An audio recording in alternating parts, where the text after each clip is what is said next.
And the Alfred E. Smith campus is priding itself in empowering students to make positive decisions, resulting in them accomplishing their educational goals. Here to tell us more about the programs and the internships offered by the school, we welcome now Program Director Andrew Buckley and alum Melissa Laureano. And thank you so much for coming and sharing with us. Thank you, Darren. Thank you. So when we talk a little bit about the work, give us a little bit about this here. Just to paint an overview as far as Alfred E. Smith YABC. Eastside House Settlement, in which I am a full-time employee over there, is a partnership with the DOE. With partnership with the DOE, we allow the teachers to teach and have students, as Melissa, and current students have mentors, in which we call advisors. We implemented a primary person model where every student that is registered at our program has an advisor for mentorship. Same way in a sense of having a guidance counselor. Advisors will check in with students like Melissa as far as academic support, social support, and just overall performance improvements towards the program so they can move on to post-secondary and go on with their lives as well. And you're an alumni of the program, graduating in June? Yes. So give us a little bit about your experience and how did it work for you? Well, my home school was Performance Conservatory High School. It's no longer a school anymore, and I got into this program, and it's been awesome, actually.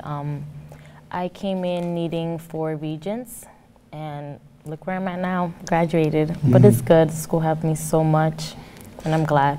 What do you think is a difference maker? I mean, obviously, you know, there's that one-to-one, but what's the difference maker here? The school spirit that we implement into the program. Students like Melissa, anytime we do follow up with them, they always miss that school spirit. So when it comes to trips, community give-backs, the one-on-one support, the staff that we have employed there, and the internships that we have at the school as well too, it's always a finding factor that everybody looks back on. We're seeing some pictures here of some of the students, and tell us a little bit about what we see. Right, so the picture we're actually seeing right now is an award ceremony in which Eastside House Settlement had for all students able to apply for scholarships. This year alone, we were able to get $10,000 in scholarships for students going on to college. Luckily for our program, we had 5 recipients to receive scholarships, minimum $2,000 up to $4,000. Also, when it comes to events that we do a lot of community give-backs, so going to senior citizens locations, reading to younger youth in schools, and doing breast cancer walks, relay of life walks, and providing groups as well too among the student inside the school as well too. And talk to us a little bit about back to school. Busy time. It's that time, right? Yeah. It's that time. Back to school, obviously, you know, graduation surpassed. Our past graduation was one of the highest since the program has been open since 2011. This past cohort, we actually graduated 100 to 110 students. Into the program. So now, considering that they have graduated, we got to fill back those seats now. Right. So open enrollment is going on. Students interested, parents interested, they can definitely tune into our website, smithyabc.com. The criteria to get into our program, they would need a minimum of 17 credits. And as far as the age, it's 17 and a half to 21. And Melissa, give us a little bit about your experience, because obviously, as you said, you came in needing some credits. You were able to get it. What was the experience like for you going through the whole year? Actually, it was great. I had a good support team.